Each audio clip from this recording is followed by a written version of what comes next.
Bonjour et bienvenue dans cette pépite de créativité avec Christophe Pinot-Thierry. En prévision du Festival de la créativité que nous vous offrons du 15 au 23 octobre 2022, vous découvrirez dans chacune de ces vidéos l'un des intervenants du festival pour découvrir son univers créatif. Aujourd'hui, nous sommes donc avec Christophe qui est poète, peintre et photographe. Je m'appelle Christophe Pinot, voilà. Je travaille depuis pas mal d'années maintenant dans l'accompagnement, dans l'écoute. Donc on va peut-être avoir l'occasion d'en parler, mais enfin, en tout cas, sur le champ professionnel, c'est important aussi parce que ça a un impact sur la créativité. Et la créativité a un impact sur le champ professionnel. Enfin, voilà, il n'y a rien d'isolé dans la vie. Donc voilà, donc je suis plutôt dans le champ de l'accompagnement, de l'écoute des personnes. Et puis, dans la formation, etc. Voilà. Et puis, je suis quelqu'un qui crée depuis pas mal d'années maintenant. On va avoir l'occasion d'en parler sur plusieurs disciplines. Voilà. Donc, la peinture, la photographie et puis l'écriture. Voilà. Et je suis situé dans le sud de la France. Voilà. Ouais. Super, merci. Alors du coup, donc, tu viens d'évoquer les champs de créativité que tu développes. Et est-ce que tu peux nous dire qu'est-ce que c'est finalement la créativité pour toi? La créativité, c'est l'expression de soi. Pour moi, c'est d'exprimer quelque chose de soi et d'aller en direction des autres. C'est la rencontre, en fait. C'est la rencontre avec quelque chose qu'on peut proposer, qui vient de moi, de nous. Et la rencontre, c'est par le regard de la personne qui est en face. Et c'est le dialogue, l'échange qu'il peut y avoir entre les deux personnes. Pour moi, la créativité, c'est ça. C'est exprimer quelque chose et c'est rencontrer quelqu'un avec ce quelque chose concret. Ah, super. Et alors comment te vient ton inspiration? Est-ce que tu t'appuies beaucoup sur ton intuition? Comment ça se passe, le processus créatif? Alors moi, je suis quelqu'un de très intuitif dans tous les domaines de la vie. Je parlais de l'accompagnement et dans l'échange avec les personnes. Je suis quelqu'un qui fonctionne beaucoup avec son intuition et les ressentis aussi. D'ailleurs, je me suis formé à la sophrologie, c'est pas pour rien. Donc, dans la création aussi, c'est-à-dire que je n'ai pas d'idée au départ de ce que je vais créer. Vient ce qui vient. Ensuite, ça ne m'empêche pas de revenir sur ce que j'ai créé et de pouvoir peaufiner, ciseler, changer des choses, affiner, modifier. Et c'est ça qui est beau aussi dans la création, c'est que rien n'est jamais figé, en fait. Tout est évolutif. Et on peut créer quelque chose à un moment donné, revenir dessus à un autre moment plus tard, et ça peut être 2 jours après, comme ça peut être 3 ans plus tard, et ça va créer quelque chose d'autre avec ce qui était là au départ aussi quand même. C'est-à-dire que ça n'annule jamais, ça transforme, ça modifie. Voilà. Donc je suis plutôt quelqu'un d'intuitif en création, et après, de quelqu'un qui qui sur ce qu'il fait. Et ça, c'est vrai aussi bien en peinture qu'en écriture. Ouais, j'aime beaucoup cette notion que partageait aussi une autre intervenante sur le fait qu'une peinture, on peut revenir plusieurs fois dessus. Et c'est vrai que je trouve ça intéressant parce que c'est inspirant aussi pour la vie, en fait. C'est que c'est jamais fini et en fait, il n'y a rien de figé. Et je trouve ça vraiment très, très beau d'avoir ça en tête. Ouais, c'est chouette. Oui. Et le lien que tu fais avec la vie, il est très intéressant. Parce que tu as parfaitement raison. C'est la même chose. Rien n'est jamais fini. Tout se transforme. Et à partir de quelque chose qui peut ne pas être satisfaisant ou qu'on considère comme quelque chose de pas satisfaisant, parce que c'est nous qui le considérons comme pas satisfaisant. À partir de quelque chose qu'on considère comme pas satisfaisant, on peut faire quelque chose. Voilà. Tout se transforme, rien n'est à annuler finalement. Et à partir de quelque chose, on peut faire autre chose. Et dans la vie, c'est pareil. Ouais. Est-ce que ça, c'est le message que tu transmets par ton travail créatif? Est-ce que tu as un message en particulier que tu aimes justement porter par ce que tu proposes, justement, puisque c'est une rencontre, comme tu dis, à la création? fait que la création, c'est la rencontre entre deux personnes. C'est-à-dire qu'en fait, il y a aussi laisser la part libre à l'autre de son interprétation de ce qu'on fait, de ce qu'on propose. C'est-à-dire que ce que je délivre, c'est pas un message figé qui ne soit pas sujet à, comment dire, à échange ou à interprétation autre de la mienne. J'aime bien laisser les choses ouvertes.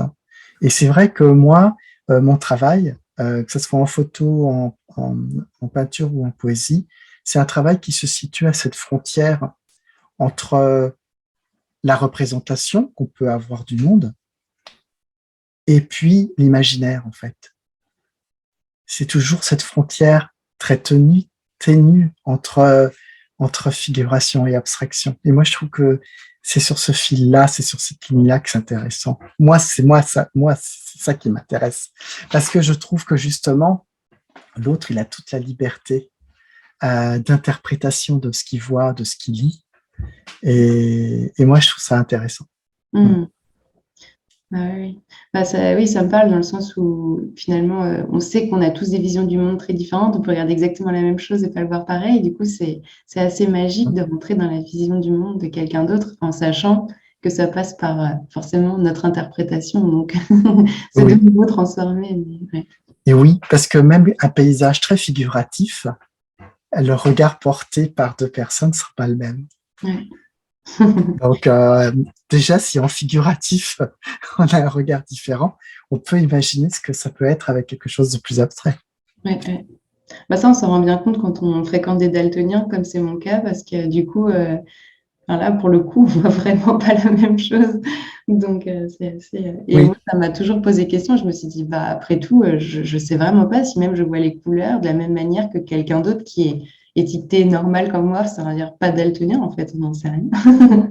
On n'en sait rien. Et toi, qu'est-ce qui t'a mis sur le chemin créatif? Qu'est-ce qui a été le déclic? Est-ce qu'il y a quelque chose en particulier? Est-ce que tu te souviens d'avoir été toujours très créatif? On sait que les enfants le sont beaucoup, mais parfois ça se perd un peu avec le temps, notamment à l'adolescence. alors moi, j'étais un enfant qui adorait dessiner.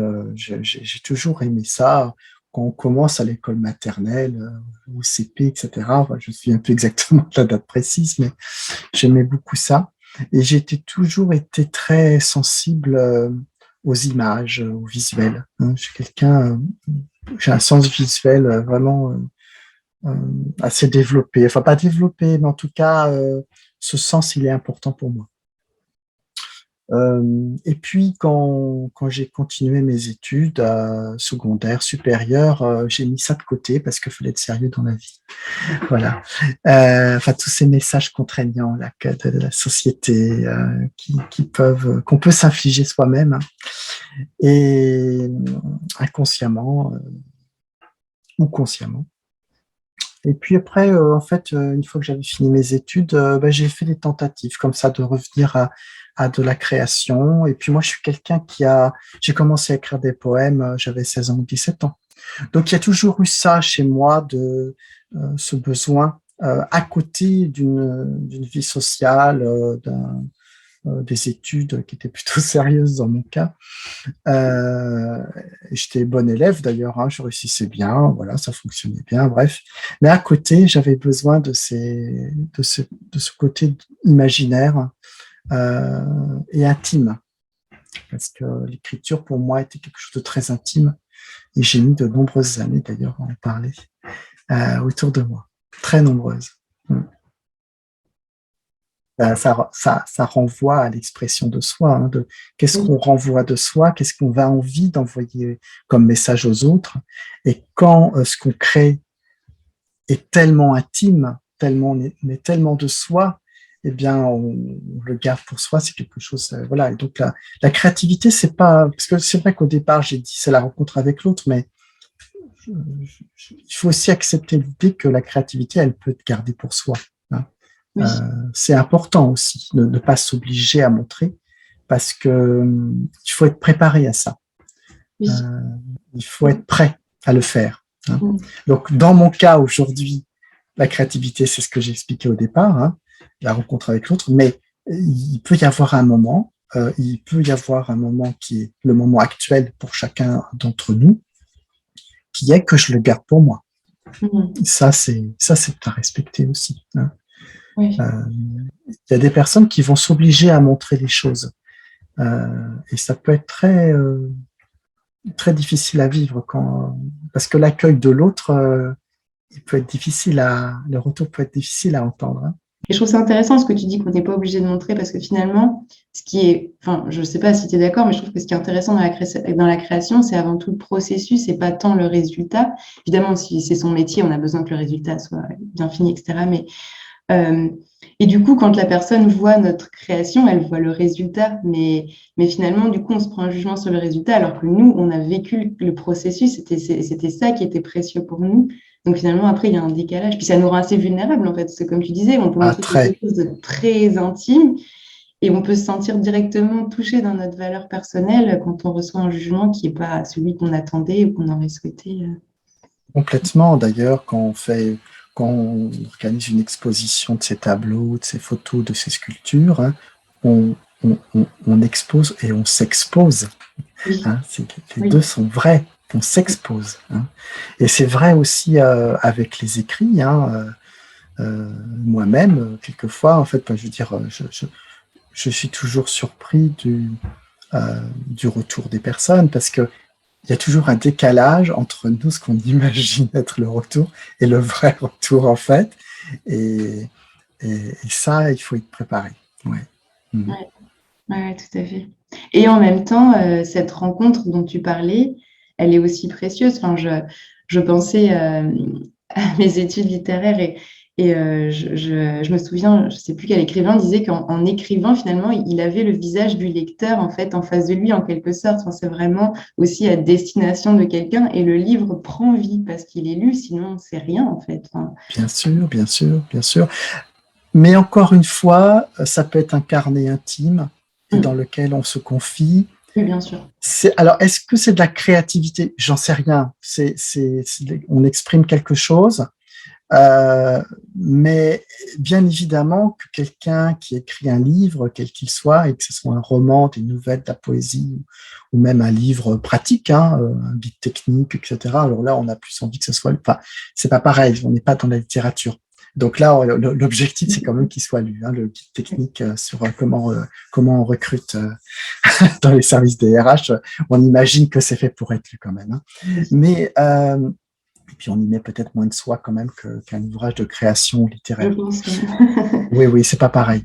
Mais bien évidemment que quand on cherche à être publié et qu'on est publié, derrière, il y a quand même ce souhait que le livre soit lu, parce que sinon, il n'y a pas vraiment d'intérêt d'être publié. Enfin, ça va avec, en fait. Hein. Est-ce que toi, il y a une expérience créative qui t'a vraiment marqué, dont tu te souviens particulièrement, qui aurait peut-être même transformé ta vie, comme un avant, un après ou... Sur l'expérience créative. Hein. Oui.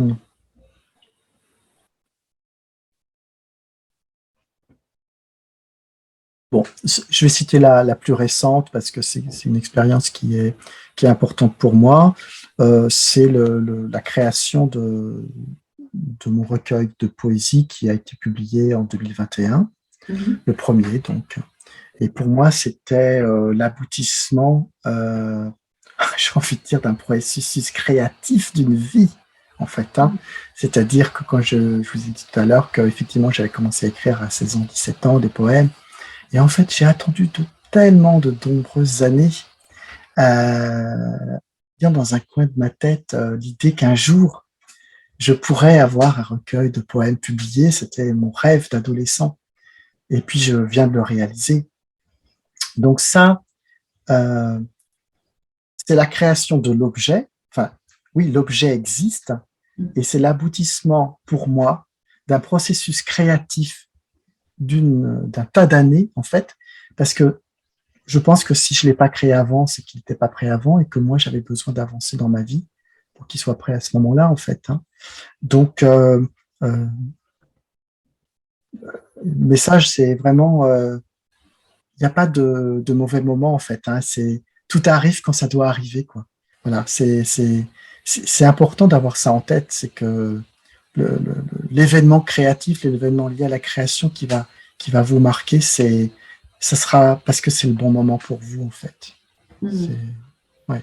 Et ben donc on va te retrouver bientôt. Peut-être que tu peux dire quelques mots de ton atelier aussi, ce que tu vas proposer pendant le festival. Alors, c'est un atelier qui va proposer aux personnes qui vont participer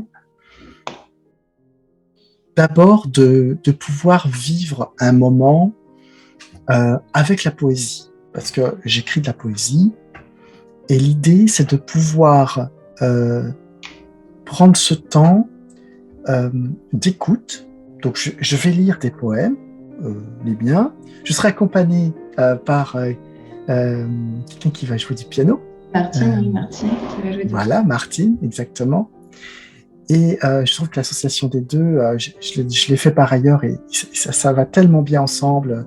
J'ai déjà fait avec un violoniste, avec quelqu'un qui jouait du handpan. Et donc, ça va être formidable parce qu'on va vivre déjà ce moment d'intériorité, de ressenti, de travailler sur ces ressentis, de ce qu'on peut vivre, de ce qu'on peut ressentir en écoutant de la poésie.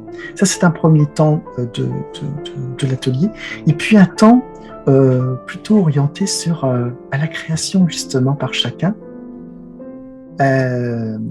Comment chacun d'entre vous, vous allez pouvoir créer à partir de quelques consignes que je vous donnerai. On ne va pas créer un roman ce jour-là, bien sûr, parce qu'on n'a pas le temps et puis ce n'est pas l'objet. Mais c'est de contacter sa créativité en contactant aussi son intériorité. Ça, vous pourrez le constater, c'est que moi, j'écris une poésie de l'intériorité, très en lien avec la spiritualité, au sens large. Et donc, c'est comment est-ce qu'on peut créer en contactant son intériorité. Voilà, c'est un peu l'objet de l'atelier que je vais proposer dans le cadre du festival. Génial, on a vraiment hâte de vivre ça avec toi. Un grand merci encore Christophe et puis à très très bientôt dans le festival.